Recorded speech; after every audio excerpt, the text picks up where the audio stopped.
Fraterno saludo. Tenemos el gusto de compartir con ustedes este espacio académico donde el principal objetivo es compartir conocimiento teórico en áreas específicas. Somos estudiantes del primer semestre de la maestría en educación de la Corporación Universitaria Iberoamericana. El presente contenido es realizado en un espacio colaborativo por Diana Isabel Padilla Montoya, Cristina Tenjo y quien les habla, Laura Sánchez. Hoy desarrollaremos una actividad de la metodología de aprendizaje basado en tareas de la cual ustedes serán testigos. Nuestro compromiso consiste en reflexionar, adentrándonos en desarrollos educativos y pedagógicos de orden histórico para cuestionar las dinámicas actuales. Por tanto, veremos un recorrido interesante donde tomaremos como base los textos fundamentales tales como Ochsenbach 2004, Pérez e Hidárraga 2009 y Maldonado 2008. La idea focalizada es reconocer cómo los procesos históricos nos ayudan a comprender la educación del hoy. Es importante reconocer que en el campo educativo hay muchas perspectivas, paradigmas, opiniones y teorías enfocadas a las políticas educativas y procesos históricos en la educación. Sin embargo, la información que compartiremos a continuación, como bien lo ha expresado mi compañera Laura, se delimita sustentando bajo los aportes de los antes mencionados.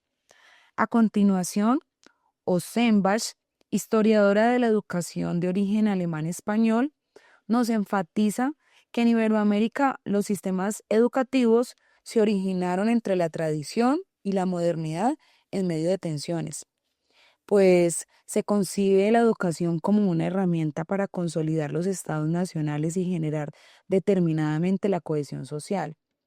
Ahora bien, este proceso además estuvo marcado por limitantes y exclusiones que afectaron directamente sectores sociales completos. Lo cautivador y llamativo es que al hacer un recorrido enfocando la mirada hacia atrás, comprendemos que aquellas problemáticas de exclusión no son nuevas, sino que también tienen raíz abismal que persiste en nuestras dinámicas educativas actuales. Ahora bien, permitiéndonos llevarlo al caso colombiano, tenemos a Pérez e Hidárraga 2019, investigadores educativos que explican que la educación inicialmente fue apoderada en manos de la Iglesia durante la época colonial y solo con la República empezó a ser regulada de cierta forma por el Estado. Pero más allá de esta transición, lo que realmente impacta es presenciar cómo el acceso educativo fue tan desigual, pues dependía de diferentes factores, tales como la clase social, de la religión e incluso del género. Esa inequidad originaria en los primeros modelos educativos no solo ha extinguido, sino que también se ha transformado en diferentes formas concretadas en la desigualdad que seguimos disputando en la actualidad. Frente a estas limitaciones, Maldonado 2008, investigador colombiano, desde sus reflexiones críticas y aportes en la educación, plantea y sistematiza en contexto que el desarrollo de pedagogías críticas surgen en Europa como una respuesta al descontento frente a los sistemas tradicionales, pues la pedagogía no debería ser solo la transmisión del conocimiento. Las pedagogías buscan que los estudiantes se conviertan en sujetos críticos, capaces de influir en la transformación de la realidad social. Y aquí es donde surge de cierta forma algunos cuestionamientos a partir de las prácticas educativas, pues no son marginales, sino que tienen raíces profundas, donde el educador tiene un papel determinante y activo, en el que la historia, diversidad y los contextos son centrales en las prácticas social, cultural y política. Cuando surgen determinados cuestionamientos, como se mencionó anteriormente, se deben estar presentes en nuestras reflexiones cotidianas al analizar si realmente estamos ejecutando prácticas desiguales o dando herramientas y formando sujetos capaces de lograr una verdadera transformación social. Siguiendo con la metodología de aprendizaje basado en tareas, queremos proponerles una a quienes nos escuchan en el momento. Se basa en resolver algunas preguntas que se van a postular a continuación. Primera pregunta: ¿cómo podemos desde nuestra práctica docente identificar elementos históricos que todavía se reflejan en nuestras instituciones educativas?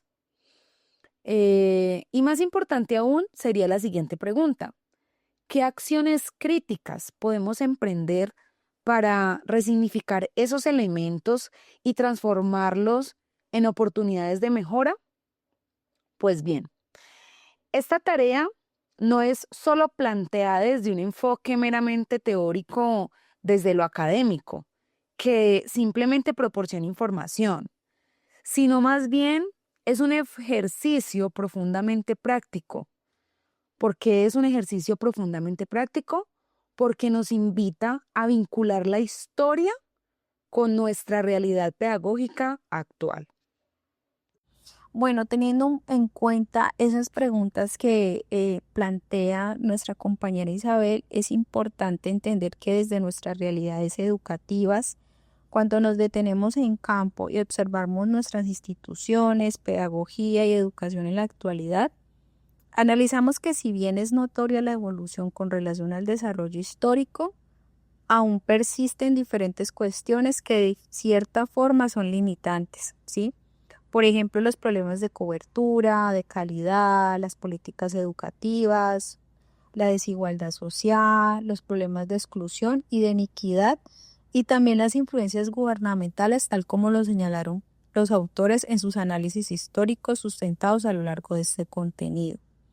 La diferencia es que actualmente y en comparación al pasado contamos con más herramientas teóricas y metodológicas, y aunque cuestionable, también recursos y herramientas que nos permiten intervenir. Por eso, las pedagogías críticas se convierten en una oportunidad de transformación con relación a ciertas dinámicas que todavía marginan a ciertos grupos, ¿sí? Por eso es clave cómo la historia nos permite comprender, ¿sí? Nos brinda herramientas para comprender mejor esas problemáticas actuales, lo cual nos señala direcciones para accionar desde la pedagogía, configurando las estructuras educativas actuales. Todo esto nos demuestra que estudiar, entender o más bien comprender la historia de la educación no es simplemente un ejercicio de recuerdo impreciso, sino más bien un acto de análisis, reflexión y conciencia crítica, donde poder deleitarnos entendiendo el pasado nos proporciona y garantiza insumos para accionar en el hoy y aprovechar un futuro educativo más justo y equitativo. Como estudiantes de maestría en educación, tenemos la responsabilidad de asumir esa encomienda, ser actores de transformación a partir de la reflexión histórica, donde nuestras prácticas educativas no son marginales, sino que tienen raíces profundas que proporcionan al docente un papel determinante y activo, en el que la historia, diversidad y los contextos son centrales en la práctica social, cultural y política. Bueno, y ya para finalizar, pues ha sido un gusto compartir con ustedes este influyente recorrido histórico pedagógico. Agradecemos de antemano su valioso acompañamiento, esperando activar ese cuestionamiento crítico y además incentivando la evolución en el campo educativo como encomienda enfocada a la transformación social. Bueno, les invitamos a continuar reflexionando sobre cómo la historia interpela nuestra práctica educativa actual. De verdad les agradecemos el tiempo de escucha y esperamos vernos en una próxima oportunidad. Chao.